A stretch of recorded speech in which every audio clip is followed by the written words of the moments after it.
Hello friends and welcome. Today we are discussing assault and battery. First of all, let's know what battery is.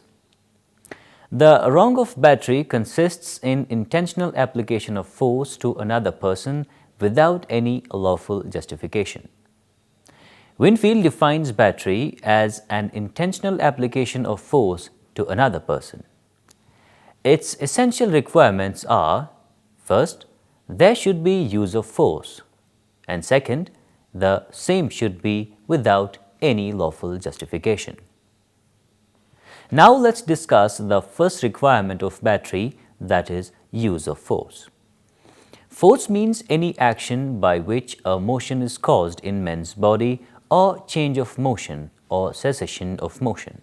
This can be done by his own body power or by dispensing such substance which compelled the plaintiff to change his or her motion. It can be done by inducing any animal to compel the plaintiff to change his or her motion. Even though the force used is very trivial and does not cause any harm, the wrong is still constituted. Physical hurt need not be there. Least touching of another in anger is a battery, held in Cole versus Turner. The force may be used even without a bodily contact with the aggressor. Use of a stick, bullet, or any other missile, or throwing of water or spitting in a man's face, or making a person fall by pulling his chair are examples of use of force. Infliction of heat, light, electricity, gas, odor, etc. would be a battery if it can result in physical injury or personal discomfort.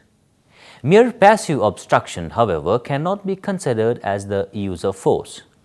In Innes versus Willie, a policeman unlawfully prevented the plaintiff from entering the club premises. It was held that if the policeman was entirely passive, like a door or a wall put to prevent from entering the room, there was no assault. In Garrett versus Daly, 5-year-old Brian Daly pulled a chair out from under Ruth Garrett just as she was about to sit, causing her to fall and break her hip. Garrett brought suit for personal injuries and alleged that Daly had acted deliberately. The trial court entered judgment for Daly and found that he had not intended to injure Garrett. The court nevertheless made a finding of $11,000 in damages in case the judgment was overturned on appeal. Daly appealed. Issues raised were in regards to the intentional tort of battery. Is the element of intent satisfied if the defendant knows with a substantial certainty that his act will result in a harmful or offensive contact? Can a 5-year-old child be liable for an intentional tort? In this case, it was held that yes, in regards to the intentional tort of battery, the element of intent is satisfied if the defendant knows with a substantial certainty that his act will result in a harmful or offensive contact.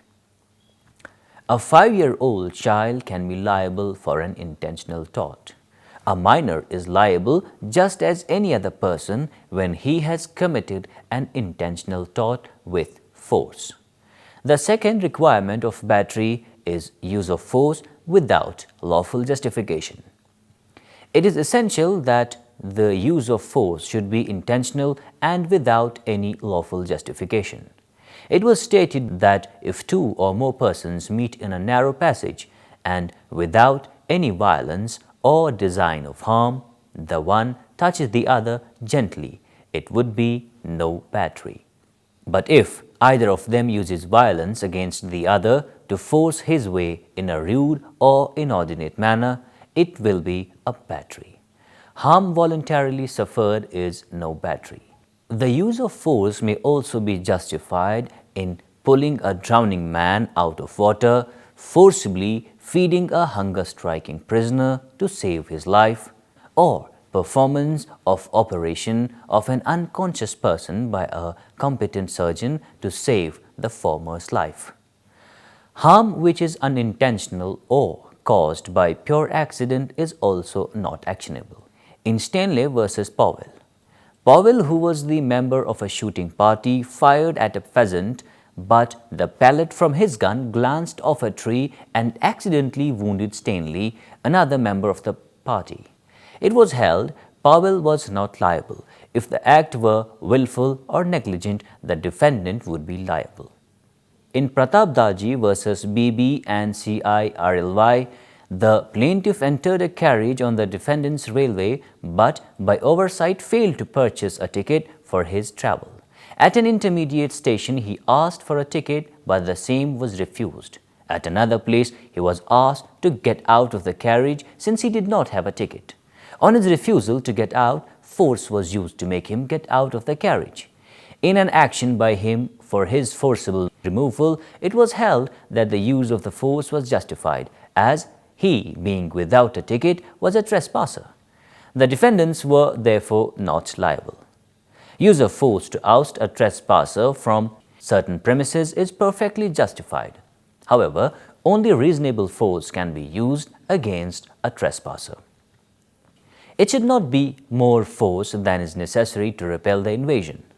Use of excessive force than is necessary will make a person liable.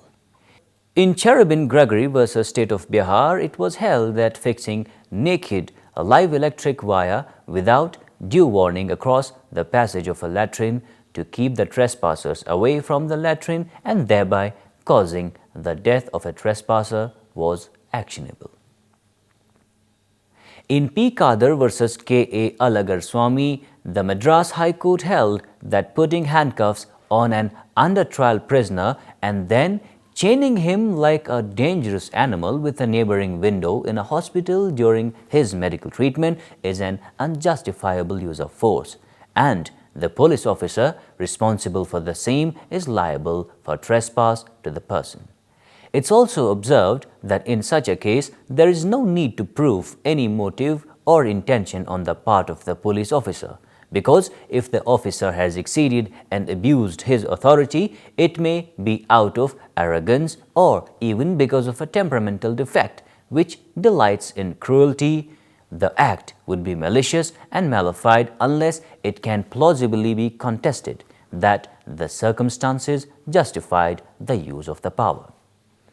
Even touching body of a defendant in order to call his attention will not amount to battery. An occupier of the house can use the force in order to throw a trespasser out, and it will not amount to assault or battery. Moving on, let's now talk about types of battery. We can say that there are two forms of battery. One that results in harmful bodily contact and another that results in an offensive bodily contact.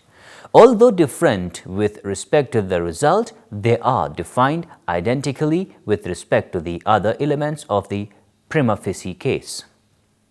Battery involving harmful bodily contact means an actor is subject to liability to another for battery if a. he acts intending to cause a harmful or offensive contact with the person of other or a third person or an imminent apprehension of such a contact, and b. a harmful contact with person of the other directly or indirectly results. Battery involving offensive bodily contact is identical to the aforesaid, except that paragraph B substitutes offensive for harmful with respect to the resulting contact. Or we can say, combining the two forms, battery requires that the defendant 1. act, 2. with the intent to cause a harmful or offensive bodily contact or the imminent apprehension of such a contact, 3. causing directly or indirectly, 4. a harmful or offensive bodily contact. Intent is defined to denote that the actor desires to cause consequences of his act or that he believes that the consequences are substantially certain to result from it. Courts and commentators throughout the world have recently debated the question whether the definition of intent is properly interpreted to require both intent to make a bodily contact and in addition, intend to harm or offend, or whether it is sufficient that the defendant intends to make a bodily contact that turns out to be harmful or offensive. That was battery. Now let's shift our focus to assault. Assault is an act of the defendant which causes to the plaintiff reasonable apprehension of the infliction of a battery on him by the defendant. When the defendant by his act creates an apprehension in the mind of the plaintiff that he is going to commit battery against the plaintiff, the wrong of assault is completed. Pointing a loaded pistol at another is an assault if pointed at such a distance that if loaded it may cause injury.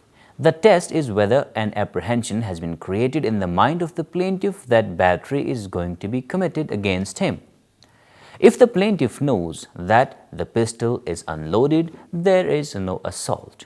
Mere use of words with force will not constitute assault. Now, the essential requirements for assault. It is essential that there should be prima facie ability to do the harm.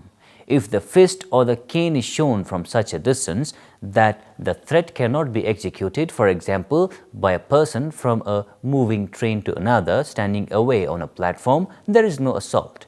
Similarly, in Tuberville versus Savage, it was held mere verbal threat is no assault unless it creates reasonable apprehension in the plaintiff's mind that immediate force will be used.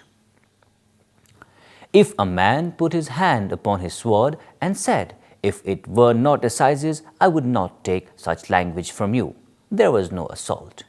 In Bhavisiti Venkata Surya Rao versus Nandipati Muthaiya, the plaintiff, a well-to-do agriculturist, was in arrears of land revenue amounting to Rs 11.60.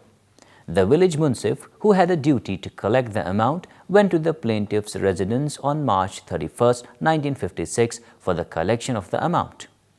On demand being made, the plaintiff pleaded his inability to pay the amount that day as his wife had locked the house and gone out for a few days. The defendant insisted to have the payment the very day, that being the last day of the year for the collection of the revenue.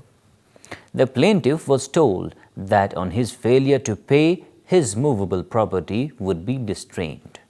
Since the plaintiff's house was locked and no other movables were readily available, the defendant told him that the earrings which the plaintiff was wearing would be distrained.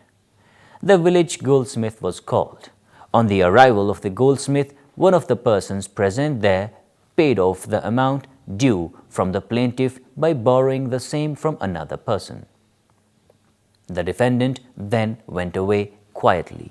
The plaintiff sued the village munsif, alleging that apart from other wrongs, the defendant had committed assault.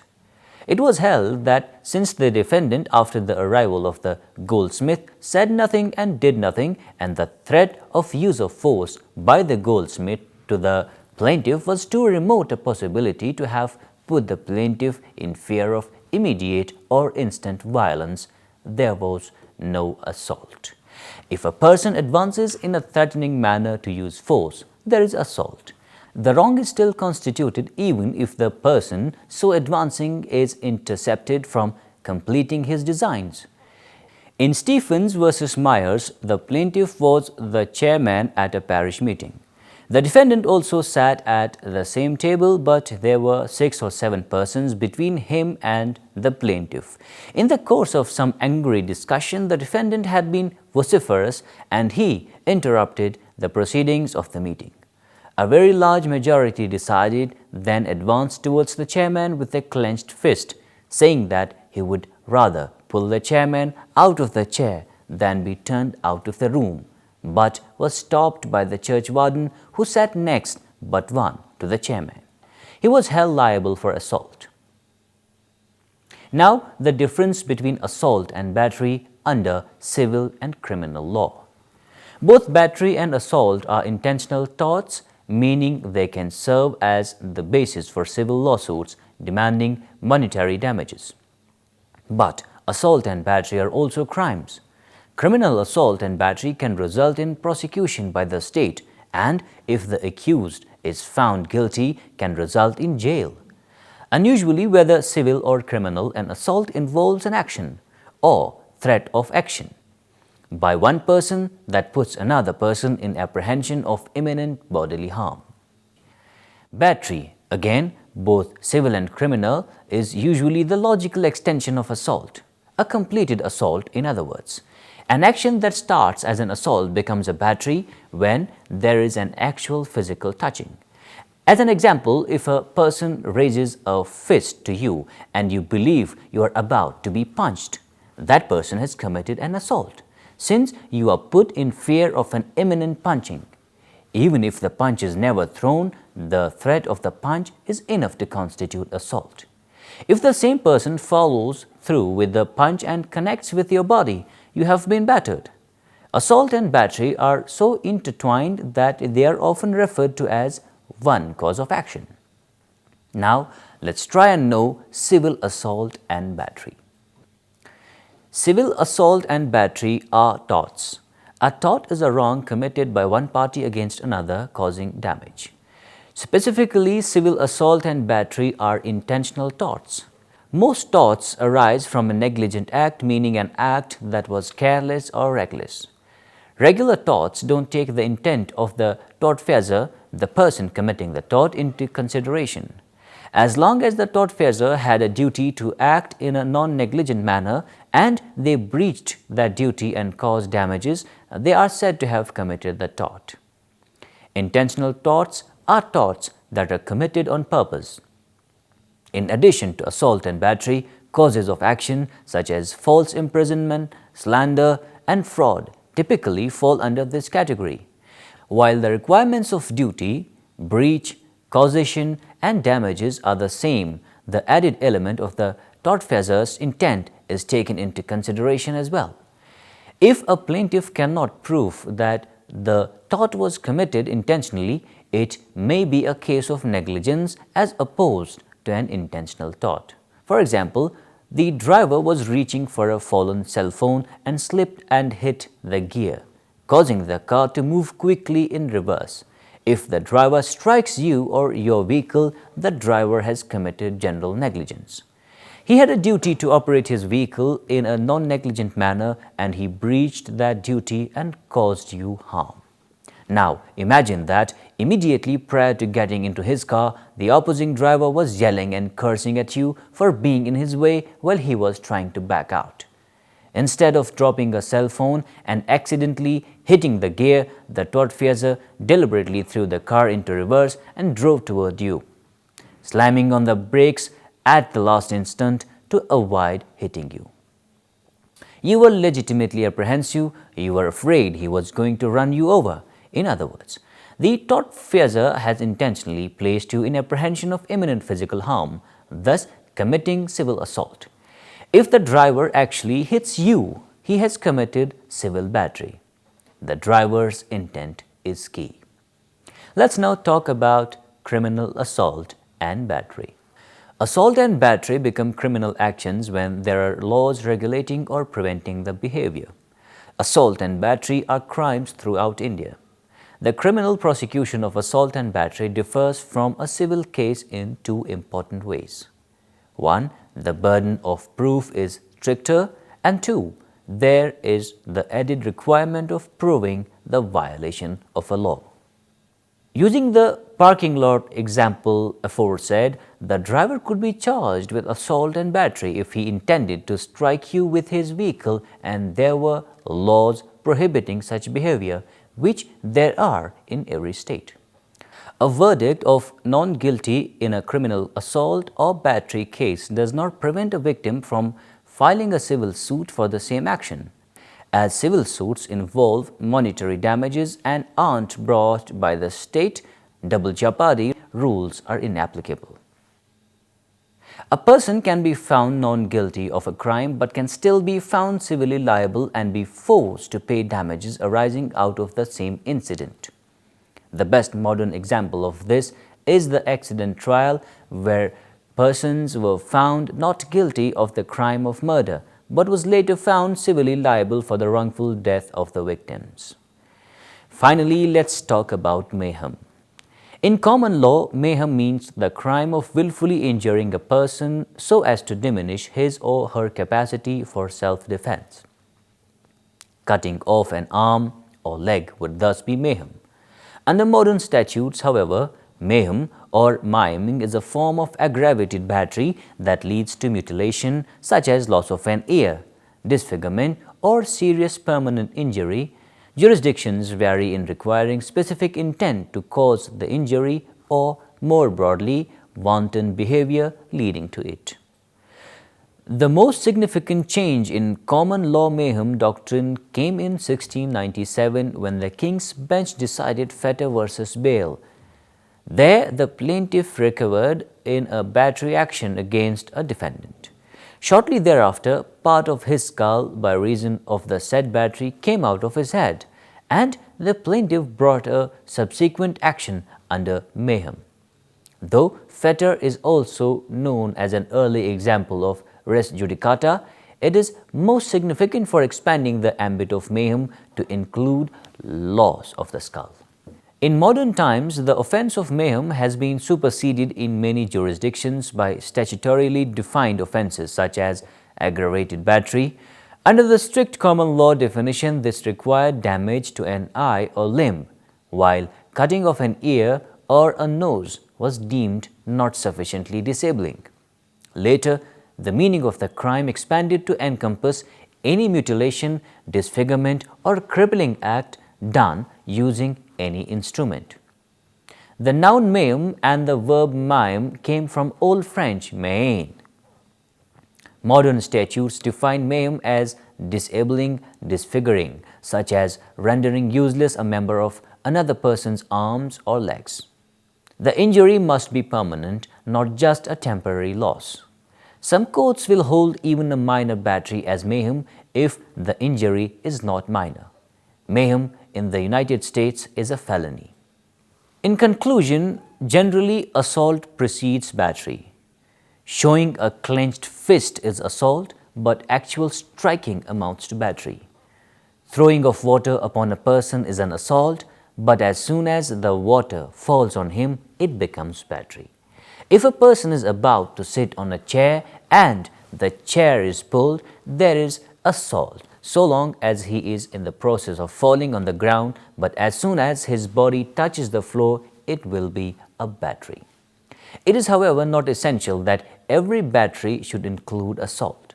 A blow from behind without the prior knowledge of the person hit results in battery without being preceded by any assault. While as the crime of willfully injuring a person so as to diminish his or her capacity for self-defense is mayhem. That brings us to the end of today's lecture. Hope you have understood it well. Thank you and goodbye.